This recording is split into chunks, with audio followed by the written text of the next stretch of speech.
ఉన్న బంగారాన్ని విడిపించి ఆ రోజు ఆన్లైన్ రేటుకే మేము కొంటాం. Sharma gold company. Hi hello, welcome to Suman TV. So last and ఫైనల్గా ఏదైతే నేను ఫ్యామిలీని చూపిద్దాం అనుకున్నానో, చెన్నై వచ్చినప్పుడు ప్రతిసారి అనుకుంటాను, సో ఈ మహాతల్లిని చూపిద్దామని. She is none other than Savitramma, Ghantasala గారి వైఫ్. అమ్మ నమస్తే, ఎలా ఉన్నారు? బాగున్నారా? సో ఇప్పుడు మీకు ఎన్ని, ఒక 50 సంవత్సరాలు ఉంటాయా? అంత యాక్టివ్గా ఉన్నారు కదా. సో 92 సంవత్సరాల అమ్మకి చూడండి ఎంత యాక్టివ్గా ఉన్నారో. సో నిజంగా గ్రేట్ అమ్మ. సో ఫస్ట్ ఆఫ్ ఆల్ ఇలా చూసుకుంటున్నందుకు, సో అల్లుల్లోనే కొడుకుని చూసుకుంటున్నారు కాబట్టి మీ కొడుక్కి మీ అమ్మాయికి first of all thanks. Thank you. So ఎందుకంటే ఘంటసాల గారు అంటేనే ఆయనకు ముందు ఆయన తర్వాత అంటారు సినిమా ఇండస్ట్రీ. సో ఆయన అంత వైభోగం చూశారు. అండ్ సినిమా ఇండస్ట్రీలో కూడా అలాంటి అరుదైన ఘట్టాలు ఎన్నో ఉన్నాయి ఆయన చెప్పుకోవాలంటే. కోకోళ్ళలో ఘంటసాల గారిని ఆ రోజుల్లో స్టార్ హీరోలను చూడటం పక్కన పెడితే ఘంటసాల గారిని చూడటానికి వచ్చేవాళ్ళు కూడా చాలా మంది ఉండేవాళ్ళు.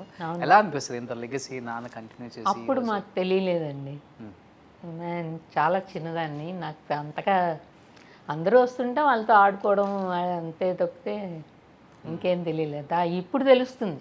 ఓకే. ఇప్పటికీ నాన్నగారి పేరు చెప్తే లేచి నుంచి ఉందానం పెడతారు. అదేంటో మాకు ఎలా చెప్పాలి దాన్ని తెలియదు. సో శాంతి గారు ఘంటసాల గారి చిన్న పాప, అండ్ సుగుణ గారు ఘంటసాల గారి రెండో పాప. సో సో మీరేం చెప్తారు నాన్నగారి గురించి? యాక్చువల్లీ నేను ఒక్కరినే పెళ్ళి అయ్యాక ఆంధ్రాకి వెళ్ళింది దాన్ని అనమాట. అక్కడికి వెళ్ళాక ఘంటసాల గారి అమ్మాయి అని అంటుంటే అప్పుడు నాకు అర్థమైంది యాక్చువల్లీ నాన్నగారి యొక్క సో పాపులర్. ఇంట్లో నాన్నగారే కదా. అక్కడికి వెళ్ళాక ఇంకా తెలిసింది. ఓకే. జనాల్లోకి వెళ్ళాక ఆయన గొప్పతనం, వాళ్ళందరూ ప్రైజ్ చేస్తుంటే నాగేశ్వరరావు గారు, నారాయణ రెడ్డి గారు వాళ్ళు అందరూ ఉండేవాళ్ళు కదా. వాళ్ళందరితో కూడా నేను టచ్లో ఉండేదాన్ని. వాళ్ళందరూ వాళ్ళ అన్నీ చెప్పేవాళ్ళు. నాగేశ్వరరావు గారు ఎక్కువ చెప్పేవాళ్ళు నాన్నగారి గురించి. వాళ్ళిద్దరి యొక్క స్నేహము అవన్నీ చెప్తుంటే ఎంత గొప్ప వాళ్ళో నాన్నగారు. టైం ఉంటుందమ్మా నాన్నగారికి చిన్నప్పుడు స్పెండ్ చేయడానికి మీతో? నేనైతే నాన్నగారు వచ్చే వరకు పడుకునేదాన్ని కాదుట. నాన్నగారు తిట్టేవాళ్ళు పాపం మా అమ్మని, నువ్వే పడుకోబెట్టట్లేదు అని. నాన్నగారి పాటలు పండగలు ఏమన్నా వస్తే నాన్నగారితో అందరం కలిసి కూర్చొని, వినాయక చవితి వస్తే అందరూ కలిసి సంగీతం పాడడం అవన్నీ ఉండేవి. రోజు మార్నింగ్ అంతా నాన్నగారు మాతోనే కదా ఉంటారు. అమ్మా అంత బిజీగా ఉంటారు కదా, ఆయన అసలుకి టైం ఇచ్చేవాళ్ళమ్మా మీకు? అన్నం తినేటప్పుడు, అన్నం తినేటప్పుడు మాత్రమే. ఎంత కష్టపడి పనిచేసేవాళ్ళు? ఒక మాట మీ మాటలో చెప్పండి. అది కష్టం అనుకోలేదు అనుకుంటా. మా నాన్నగారు ఎప్పుడు విసుక్కోవడం కానీ చిరాకు పడడం కానీ మాకు అసలు తెలియదు. అంటే వర్క్ ప్రెషరు అవి మేము ఎప్పుడు చూసింది లేదు మా నాన్నగారు. అంటే ఇష్టమైన జాబ్ కదా అది, అనుకుని బాగుండేదేమో. నాకు అసలు కొన్ని పాటలు రికార్డింగ్ అయ్యి వచ్చాక మాత్రం కాళ్ళు కొట్టమని అడిగేవాళ్ళు, కొత్త పట్టమనేవాళ్ళు. అంటే కొన్ని హై పిచ్ సాంగ్స్ బొమ్మను చేసి కూడా చాలా హై పిచ్కి వెళ్ళిపోతుంది కదా. అలాగే మంచి మంచి పాటలు శివశంకర్ గారు, పెళ్ళాల గారి డైరెక్షన్ అనుకుంటా ఆయన, దాంట్లో అన్నీ చాలా శాస్త్రీయమైన పాటలు. అవన్నీ పాడి వచ్చేసరికి ఆయనకి కడుపు నరాలని నొప్పి పెట్టేది. అమ్మ సేవ చేసేది ఓకే, కాళ్ళు పట్టి అవన్నీ చేసేవాడు. అసలు ఎలా బ్యాలెన్స్ చేయగలిగారు ఆయన ఒక సింగర్ గా, ఒక మ్యూజిక్ డైరెక్టర్ గా? మాకు ఇంట్లో అసలు తెలియదు, చేయడమే కష్టం. బార్న్ లైక్ దట్, బార్న్ అది ఇన్బోర్న్ క్వాలిటీ. ఆయన అందుకే పుట్టారు. అందుకనే మన ఆంధ్రాకి ఒక గిఫ్ట్, గాడ్ పంపించిన గిఫ్ట్ నాన్నగారు. ఓకే. ఆయనకున్న మల్టీ టాలెంటెడ్ మ్యూజిక్లో అతను వన్ అండ్ ఓన్లీ అన్నట్టుగా. సో ఎప్పుడు పంచి కట్టుకునే వాళ్ళేనా? ఎక్కడికి వెళ్ళినా మా నాన్నగారిని లుంగి కూడా చూసింది లేదు, ఎప్పుడు తెల్ల పంచలోనే చూస్తాం. ఓకే. తెల్ల పంచ లాల్చీతోనే ఉంటారు. యుఎస్ వెళ్ళినప్పుడు కూడా పంచతోనే ఉండేవాళ్ళు. ఓకే. పంచగట్టు కట్టుకుంటారు కదా ఆంధ్ర వాళ్ళు, ఆ కట్టులోనే ఉండేవాళ్ళు. యుఎస్లో పెర్ఫార్మెన్సెస్ ఇవ్వడం అన్నది స్టార్ట్ చేసింది నాన్నగారే ఫస్ట్. ఇప్పుడు అందరూ వెళ్తున్నారు కదా షోస్ చేయడానికి. ఆ రోజుల్లో నాన్నగారే ఫస్ట్ అని నాకు తెలిసినంత వరకు. ఓకే. ఫస్ట్ యూరోప్ వెళ్ళారు, యుఎస్ వెళ్ళారు, అన్ని చోట్ల చేసి అక్కడ కూడా ఆ దేశస్తులు కూడా నాన్నగారి ఫ్యాన్స్ అయ్యారు. ఆయన చూడడానికి జర్మనీ నుంచి ఒక అతను వచ్చేవాడు. అలాగా. సో సావిత్రమ్మ, ఘంటసాల గారికి బాగా నచ్చిన హీరో ఎవరు అప్పుడు? నా వేసారా ఓకే, రూమ్మేట్స్ కదా. వాళ్ళిద్దరు రూమ్మేట్స్ ఓ ఇద్దరు రూమ్మేట్సా? ఓకే. యాక్చువల్గా తర్వాత సన్నిహితత్వం అయితే రామారావు గారి దగ్గర ఎక్కువ ఉండేది. వీళ్ళు ఇల్లు కట్టుకోవడానికి కూడా ఆయన డబ్బులు సహాయం చేశాడు. అలాగే తుఫాన్ వచ్చినప్పుడు కూడా వాళ్ళిద్దరూ వెళ్ళి, నువ్వు పాటలు పాడవయ్యా, నేను జోలు కట్టుకుని డబ్బులు కలెక్ట్ చేస్తానని ఇద్దరు కలిసి వెళ్ళి కలెక్ట్ చేశారు. ఓ అప్పుడు అలాగే వాళ్ళిద్దరికి సోషల్ కాసెస్లో ఎక్కువ ఇద్దరు కలిసి పనిచేశారు. షింక్ అయిపోయారు అక్కడ. నాగేశ్వరరావు గారు ఏంటంటే ఆయన అంటే ఈయనకి అభిమానం, ఇద్దరు కలిసి కదా ఉన్నారు. ఈయనేమో యాక్టర్ అవుదామని వచ్చాడు, ఆయనేమో పాడదామని వచ్చాడు, రివర్స్ అయింది. బట్ వచ్చినప్పుడు స్ట్రగుల్స్ ఏనా నాన్నకి, లేకపోతే మంచిగా ఆఫర్స్ వచ్చినాయా, లేకపోతే షేర్ స్ట్రగుల్ చేసుకుంటారు? లేకపోతే ఏముంది, అందులో సినీ ఫీల్డ్లో నిలదొక్కుకోవడం అంటే చాలా కష్టం కదా. నిలబడతారు. ఓకే. కానీ ఆ స్ట్రగుల్ ఏది మాకు తెలియదు, ఆ స్ట్రగుల్ ఏది మాకు తెలియదు. అంటే మేము అందరం పుట్టేసరికి నాన్నగారు ఒక లెవెల్లో ఉన్నారు. సో మాకు అంత స్ట్రగుల్ అవ్వడం అంతా మాకు అస్సలు తెలియదు. ఓకే. 44లో అమ్మతోటి పెళ్ళి అయింది నాన్నగారికి, నా అమ్మకి పెళ్ళి 44లో పెద్ద పులివరు అనే గ్రామం అమ్మది. అక్కడ పెళ్ళి అయింది. అదే ఊర్లోనే సముద్రాల, సీనియర్ సముద్రాల గారు కూడా ఆ ఊరే. అప్పుడు ఇలాగ వాళ్ళ అల్లుడు పాడతాట అంటే ఒకసారి నేను వింటాను అంటే మా మామయ్య తీసుకుని వెళ్ళారు ఆయన దగ్గరికి. విన్నాక, నువ్వు మెడ్రాస్ రా, వస్తే అక్కడ చలనచిత్ర సీమంతా అక్కడ ఉంది, అక్కడికి వస్తే నువ్వు దాంట్లో నీకు ఛాన్సెస్ వస్తాయంటే అప్పుడు వెళ్ళారు. ఇక్కడికి వచ్చి మెడ్రాస్ వచ్చి ఇంకా ఇక్కడ రాగానే నీకు ఇల్లు వాకిలి ఎక్కడి నుంచి వస్తుంది, ఫస్ట్ కొన్ని రోజులు కష్టపడాల్సిందే కదా. అలాగే కొంచెం ఎక్కువ సంవత్సరాలు కాదు, ఆయనకున్న టాలెంట్కి తొందరగానే ఆయన నిలదొక్కు. సో ఎలా ఉంటారు సావిత్రమ్మ? చాలా కోపంగా ఉంటారా, చాలా నిదానస్తుడా ఘంటసాల గారు? ఎప్పుడు కోపం లేదు. మీరు కోప్పడుతుంటారా ఆయన మీద? సో మంచి వ్యక్తి. మీకు నాన్నగారిలో నచ్చిన మంచి క్వాలిటీ అంటే ఏమన్నా? నవ్వుతూ ఉంటారండి ఎప్పుడు.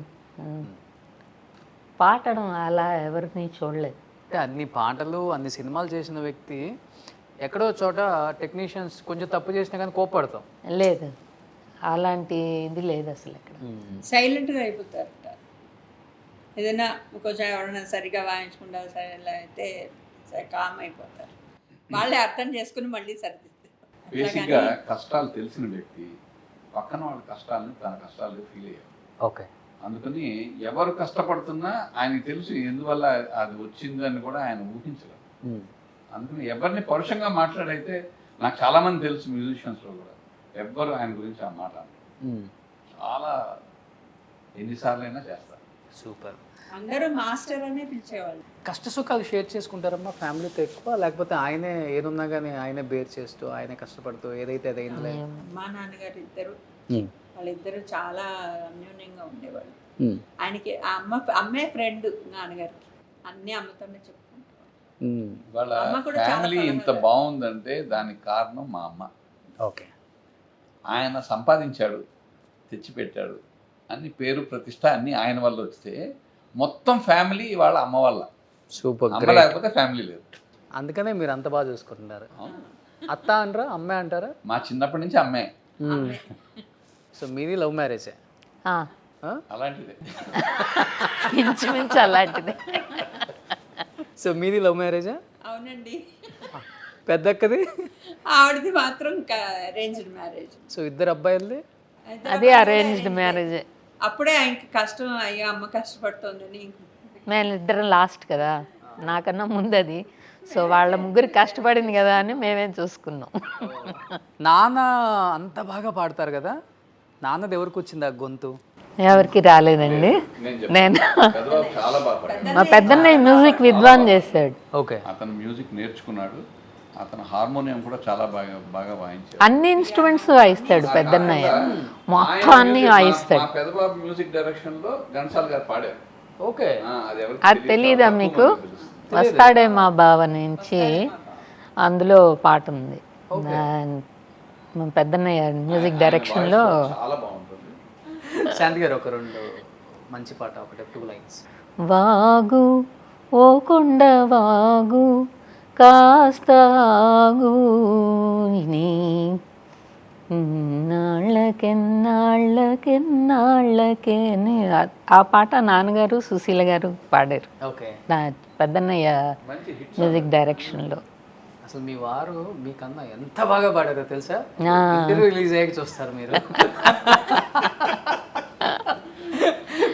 మీకైతే 50 మార్క్స్ వేయచ్చు, ఆయనకైతే 95 వేయచ్చు.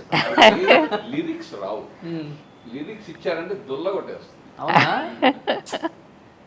టాలెంట్ దొక్కేస్తున్నారు సార్ మీరు. నేనేం దొక్కలేదు, ఆవిడ ఇష్టం లేదు. సురేంద్ర సకల కళా వల్లభన్ అంటారే, అదన్నమాట సురేంద్ర. సో మీరు పాడతారా సుగుణ గారు? ఒక 2 lines నాన్న పాట ఏదైనా. ఎవరికి వారౌ స్వార్థంలో హృదయాలెరుగవు లోకంలో నాకై వచ్చిన నెచ్చెలివే అమృతం తెచ్చిన జాబిలివే నాకమృతం తెచ్చిన జాబిలివే. ఇది నాన్నగారు మ్యూజిక్ డైరెక్షన్. మార్పు వచ్చిందో మేడం గారు? అదే మార్కులు వేస్తాను, మార్కులు వేస్తానంటే మరి వచ్చేస్తాను. ఇప్పుడు చాలా అమృతం తగినట్లు. ఎవరు బాగా పాడారు? మంచి పాట పాడుతున్నారు సావిత్రమ్మ ఎవరు బాగా పాడారు? సో ఇప్పుడు కాంపిటీషన్ ఇక్కడ. ఇప్పుడు నువ్వు ఎలా అంటే ఇంతకు ముందు నేను ఒక్కడిని ఉన్నప్పుడు అడిగావు, మర్యాదగా ఉంది. సో మీ టాలెంట్ వాళ్ళకి తెలియాలి సార్.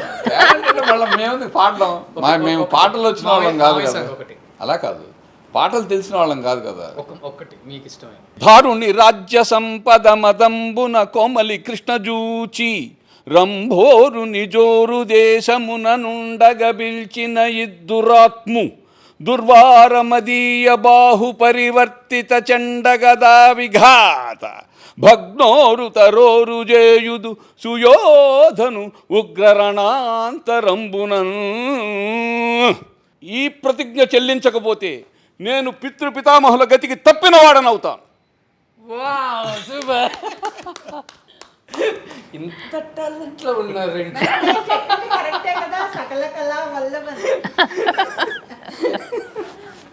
సూపర్. నిజంగా ఇంత టాలెంట్ ఉండుకొని ఇండస్ట్రీకి ఎవరు రాలేదండి మీరు? నేను మీకు చెప్పాలి, మా బెస్ట్ ఫ్రెండ్ ఎవరంటే అల్లు రామలింగ గారు రెండో అబ్బాయి. లేడు, చనిపోయాడు. వెంకటేశ్వర మాకు బన్నీని చూస్తే వాడే జ్ఞాపకం వస్తాడు. వాడు ఎలా ఉండేవాడో ఇప్పుడు బన్నీ అలాగే ఉన్నాడు. ఓకే. అంత బ్యూటిఫుల్ ఎనర్జీ ఉండేది. వాడు స్టార్ అవుతాడు అనుకున్నాం. అమ్మ ఎవరు బాగా పాడారు ముగ్గురులో? సురేంద్ర బాగా పాడాడు కదా. ఎందుకమ్మా వద్దులేండి, మన చంపుని ఏం చెప్పాలి. లాస్ట్ అండ్ ఫైనల్గా ఏం చెప్పాలనుకుంటున్నారు? ఇంత ప్రేమ ఆప్యాయతలు ఇచ్చిన తెలుగు ఆడియన్స్ ఇప్పటికీ ఘంటసాల గారిని మర్చిపోలేరు.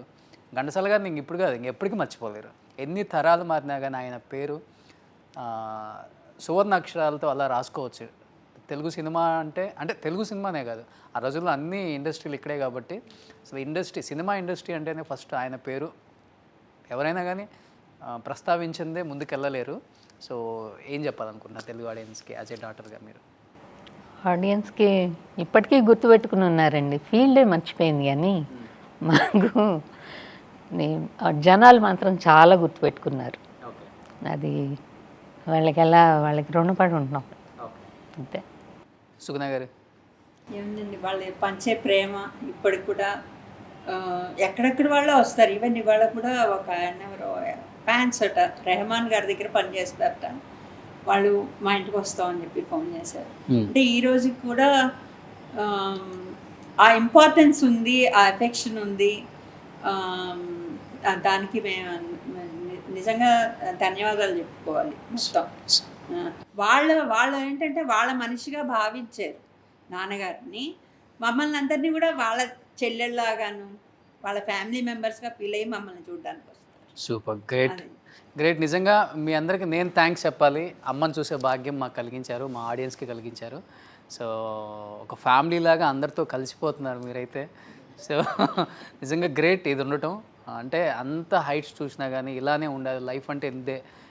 ఇంతకు మించి లైఫ్ లేదు అనేది కొంతమందిని, కొన్ని ఫ్యామిలీస్ని, కొంతమంది వ్యక్తుల్ని కలిసినప్పుడు నిజంగా తెలుస్తుంది. అది మిమ్మల్ని కలిసినప్పుడు నాకు పూర్తిగా అర్థమైపోయింది. ముఖ్యంగా నాకు నచ్చిన వ్యక్తి సురేంద్ర గారు అనమాట. సో నిజంగా thank you sir, thank you so much అమ్మా. థ్యాంక్ యూ సో మచ్ అమ్మా. Thank you so much. నాకు ఈ అవకాశం ఇచ్చినందుకు సుమన్ టీవీకి థ్యాంక్స్. సుమన్ టీవీలో మీ పర్సనల్ అండ్ బిజినెస్ ప్రమోషన్స్ కోసం కింది నెంబర్కి కాంటాక్ట్ చేయండి.